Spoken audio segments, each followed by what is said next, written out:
आपण एकत्र राहण्यासाठी एकत्र आलो आहोत। आता आपण तुम्हाला एकत्र बाहेर काढू। उद्धव ठाकरेंनी युतीबद्दलच्या शंका दूर केल्या। लवकरच दोन्ही भावांचे पक्ष एक होतील। उद्धव ठाकरे आणि राज ठाकरे 19 वर्षांनी एकाच मंचावर एकत्र आले। महाराष्ट्राच्या राजकारणात एक नवे वळण। राज्याच्या कानाकोपऱ्यातील कार्यकर्ते ठाकरे बंधूंच्या एकत्र येण्याबद्दल खूप उत्सुक होते। राज ठाकरे म्हणाले की महाराष्ट्र शांतता प्रिय आहे पण कमकुवत नाही आणि राज्य सरकार भाषेवर नियंत्रण ठेवून मुंबईला महाराष्ट्रापासून वेगळे करण्याचा प्रयत्न करत असल्याचा आरोपही त्यांनी केला। राज ठाकरेंनी मुख्यमंत्री फडणवीसांवर निशाणा साधला। म्हणाले, आम्हाला एकत्र आणण्याचे काम जे बाळासाहेब करू शकले नाहीत ते देवेंद्र फडणवीस यांनी केले, कारण आमच्यासाठी महाराष्ट्र कोणत्याही वाद किंवा लढाईपेक्षा मोठा आहे। राज ठाकरेंना धमकी देणे महागात पडले। उद्योगपती सुशील केडिया यांच्या कार्यालयात हल्लेखोरांनी तोडफोड केली। त्यानंतर सुशील केडिया याने माफी मागितली आणि राज ठाकरेंना हिरो म्हटले। मुंबईकरांनी काळजी घ्यावी। हवामान विभागाने जारी केला ऑरेंज अलर्ट। सकाळपासून मुसळधार पावसामुळे सकल भागात पाणी साचण्यास सुरुवात। पावसामुळे रस्त्यांवर प्रचंड वाहतूक। मुंबई कानपूर आणि मुंबई काठगोदाम मार्गावरील अनेक विशेष गाड्या रद्द करण्यात आल्या। प्रवास करण्यापूर्वी रेल्वे वेळपत्रक तपासा। ऑगस्ट आणि सप्टेंबर मध्ये एकूण 12 दिवस 4 विशेष गाड्या धावणार नाहीत। नालासोपारा पूर्वेकडील अलकापुरी येथे एक इमारत अचानक एका बाजूने कोसळली।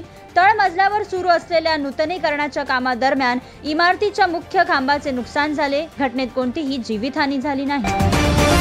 मध्य रेल्वेने रविवारी मेगा ब्लॉक जाहीर केला। मध्य रेल्वेवर माटुंगा मुलुंड अप आणि डाऊन जलद मार्गावर सकाळी 11:05 ते दुपारी 3:45 वाजेपर्यंत मेगा ब्लॉक असेल।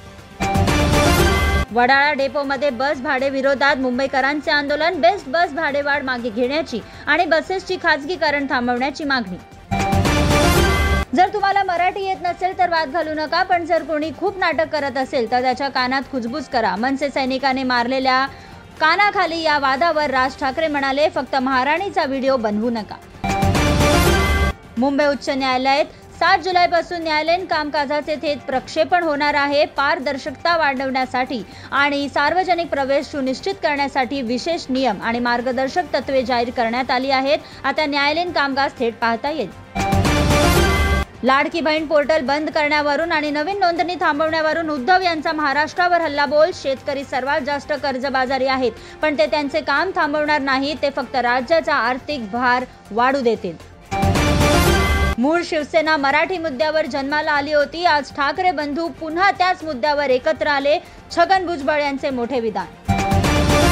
मुख्यमंत्री फडणवीस यांच्या कडक कारवाईनंतर भाईंदर पोलिसांनी मराठी भाषेवरून हॉटेल मालकावर हल्ला करणाऱ्या 7 मनसे कार्यकर्त्यांना ताब्यात घेतले। चौकशी सुरू। महाराष्ट्राचे विभाजन करण्याचा प्रयत्न झाला तर त्यांच्या विरोधात कठोर कारवाई घेतली जाईल आणि मराठी ऐक्य थांबवले तर पुन्हा जातीचे राजकारण सुरू होईल, असा इशारा थेट राज ठाकरे यांनी दिला। नवी मुंबईतील धक्कादायक घटना। एका व्यक्तीने पत्नी आणि सासूला नग्न करून काळ्या जादूच्या विधीमध्ये सहभागी होण्यास भाग पाडले। गुन्हा दाखल। पावसाळ्यात झाडे पडण्याच्या घटनांमध्ये वाढ झाल्यामुळे RDMCने सूचना जारी केल्या आहेत की पावसाळ्यात झाडांजवळ थांबू नका।